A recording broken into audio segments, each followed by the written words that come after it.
Welcome my students and friends, it's your own YouTube channel একাগ্রতা classes. দেখো myself চিরঞ্জিত বেরা।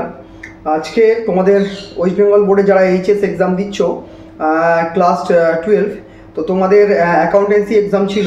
তো accountancy এক্সামের এমসিকিউগুলোর solution পুরো নিয়ে চলে এসেছি। অনেকেই তোমরা পরীক্ষা দিয়ে ভাবছো যে কটা এমসিকিউ ঠিক করলাম বা ঠিক করলাম না, তো সেটা আর তোমাদের দ্বিধাদ্বন্দ্বের মধ্যে থাকতে হবে না। আমি তোমাদের এমসিকিউর প্রত্যেকটা সলিউশন করিয়ে দিচ্ছি। তোমাদের যেহেতু এখন এক্সাম চলছে তাই আর কথা না বাড়িয়ে আমি ডাইরেক্ট তোমাদের এমসিকিউর সলিউশনগুলো করিয়ে দিই। দেখো একদম ফার্স্ট যে কোয়েশ্চেনটা রয়েছে, partners current accounts are opened when capital accounts are, এটা হবে ফিক্সড, অর্থাৎ অপশান বি ফিক্সড। পরবর্তী প্রশ্ন দেখো, পরবর্তী প্রশ্ন রয়েছে profit and loss appropriation account is, এটা কি account? Nominal account, option A nominal account. In a partnership firm, interest on partners loan account is a or an, এটা হবে কি হবে বলো তো? ইন্টারেস্ট অন পার্টনার লোন, পার্টনারের থেকে লোন নেওয়া হয়েছিল, তো সেটা আমাদের তাকে ইন্টারেস্ট দিতে হচ্ছে, এটা হবে expenses, option D. Next number 4, average profit is 15,000, the value of goodwill based on 2 years purchase of super profit is 18,000, normal profit সেক্ষেত্রে কত হবে? দেখো সুপার প্রফিট যখন 18,000 হয় আর 2 years পারচেজ বলেছে, তার মানে তোমার নর্মাল প্রফিটটা গিয়ে দাঁড়াচ্ছে 9,000। এবার এই অ্যাভারেজ প্রফিট আর নর্মাল প্রফিটের ডিফারেন্সটা 6,000টা হচ্ছে তোমার, 6,000 টাকাটা হচ্ছে তোমার 6,000 টাকাটা 18,000কে 2 দিয়ে ভাগ করলে তোমাদের চলে আসলে সুপার প্রফিট। এই সুপার প্রফিট আর অ্যাভারেজ প্রফিটের যে ডিফারেন্সটা ওটাই হচ্ছে তোমাদের নর্মাল প্রফিট। তো নর্মাল প্রফিট দাঁড়ালো 6,000। নেক্সট প্রশ্ন 5এরটা, in the absence of partnership agreement the rate of interest on partners capital, এটা নান অফ দিস হবে। ইন্টারেস্টের কথা উল্লেখ না থাকলে ইন্টারেস্ট দিতে হয় না। নেক্সট 6 নম্বরের প্রশ্নটা, P Q R 3 partners of a firm sharing profits in the ratio 4:5:4, P retired করে গেছে from business and his share of profit is taken by others partner equally, half করে নিয়ে নিচ্ছে। নিউ প্রফিট শেয়ারিং রেশিও, এটা তোমাদের calculation করতে হবে। আমি তোমাদের এখানে অ্যান্সারটা বলে দিই, অ্যান্সারটা হবে কিন্তু 6. Next, premium for goodwill paid by the new partner privately to the old partners will be credited to old partners capital account.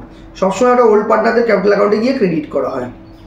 Next 8 নম্বর প্রশ্নটা দেখো, according to the partnership act the interest payable to the deceased partner on amount left by him will be 6%, option এ।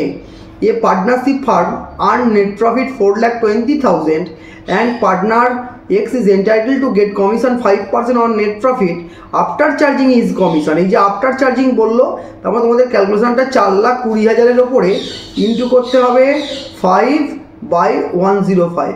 এটা ক্যালকুলেশনটা করে দেখবে তোমাদের চলে আসবে 20,000 টাকা, option C. Next, if the profit or loss for the last 4 years আর 80,000, 50,000, এটা কিন্তু লসে আছে মাইনাস, আর 35,000 respectively, then the value of goodwill on 2 years purchase of average profit. প্রথমে এই 4টে প্রফিটকে তোমরা অ্যাভারেজ করে নেবে। 80,000, এখান থেকে 50, 1,30,000, তার থেকে 25 বাদ চলে গেল 1,05,000, তার সাথে 35 যোগ হলো 1,40,000, 1,40,000 যেহেতু 4 বছরের প্রফিট, তাকে 4 দিয়ে ভাগ করলে 35,000 এবং তাকে 2 দিয়ে গুণ করো, দেখো 70,000 চলে আসবে। The minimum number of members in a public company is 7, which of the following is not a part of the capital structure, যেটা ক্যাপিটাল স্ট্রাকচার বা ক্যাপিটালের মধ্যে আসে না। ওপরে 3টেই কিন্তু ক্যাপিটালের মধ্যে আসে, তাহলে ওয়ার্কিং ক্যাপিটাল, অপশান ডি উত্তর হবে working capital. Next, the minimum subscription of a public company should be 90% of issued capital হবে। Profit on reissue of forfeited shares is transfer to, তোমরা সবাই জানো, capital reserve account, option B. Next, if 10,000 equity shares 50 each, প্রত্যেকটা শেয়ারের দাম কত করে? 50 টাকা করে, আর ইস্যুড অ্যাট এ প্রিমিয়াম 10%, তাহলে 50-এর 10% আগে করে নাও 5, তাহলে তোমাদের অ্যান্সারটা হবে 10,000 ইন্টু 50 + 5 মানে 55। এটা ক্যালকুলেশন করবে, দেখবে চলে আসবে 5,50,000, অপশান এ। নেক্সট চলে আসি 16 নম্বর প্রশ্নটা, according to the companies act 2013 the interest on কলস in area 10%, which one of the following is not a feature of joint stock company? joint stock company কোনটা ফিচার্সের মধ্যে আসে না? সেটা হচ্ছে সেপারেট এন্টিটি। নেক্সট, এটা কত 17 দাগের প্রশ্ন হয়ে গেল তোমাদের। নেক্সট চলে আসি 18 দাগের প্রশ্নটা, premium on issue of debenture, debenture issue করার জন্য যে প্রিমিয়ামটা দিতে হয় ওটা হচ্ছে একটা income, income. Next 19, which of the following is a tool of financial statement analysis বলেছে। অ্যানালিসিস পার্ট হচ্ছে এখানে শুধুমাত্র ট্রেন্ড অ্যানালিসিস। দেখো প্রশ্নের মধ্যেই কিন্তু উত্তরটা লুকিয়ে ছিল, ট্রেন্ড অ্যানালিসিস। দেখো 20 নম্বর প্রশ্ন, if sales 4 lakh, gross profit 25%, closing stock যদি 50,000 হয়, what will be the stock turnover ratio. দেখো প্রথমত কনফিউজ হওয়ার জায়গা নেই, 4 লাখ থেকে তোমরা গ্রস প্রফিট 25% মানে 1 লাখ বাদ দিয়ে দাও, সেটা তোমার কস্ট অফ গুডস সোল্ড চলে এলো 3 লাখ। আর এখানে যেহেতু ওপেনিং স্টক সম্পর্কে রিমেন সাইলেন্ট, তাহলে ক্লোজিং স্টক দিয়ে ভাগ করে দাও, 50,000 দিয়ে ভাগ করে দাও, তাহলে উত্তরটা চলে আসছে 6 টাইমস।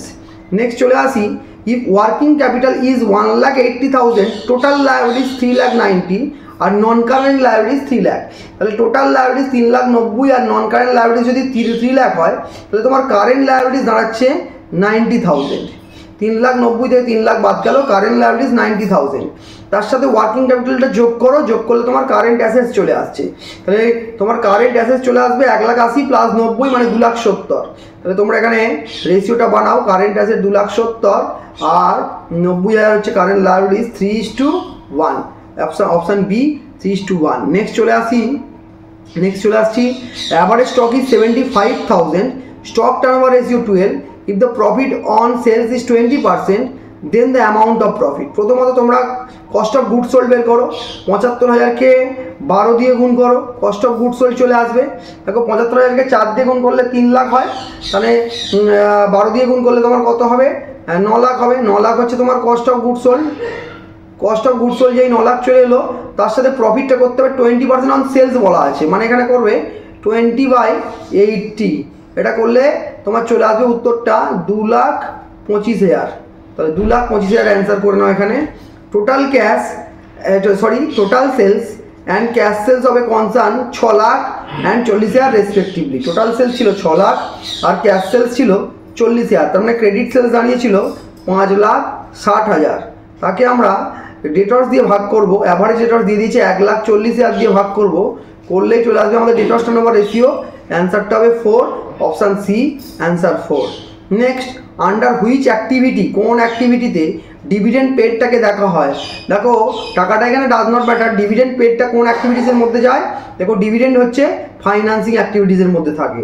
তাহলে দেখো এই 24টা এমসিকিউর অ্যান্সার আমি তোমাদের করে দিলাম। তোমাদের প্রশ্ন কিন্তু খুব কঠিন হয়নি, সহজ প্রশ্নই হয়েছে। তো পরবর্তী পরীক্ষাগুলোর জন্য তোমাদের শুভেচ্ছা জানাচ্ছি। আর তোমাদের আজকের কতগুলো প্রশ্নের উত্তর ঠিক হলো একটু কমেন্ট বক্সে জানিও।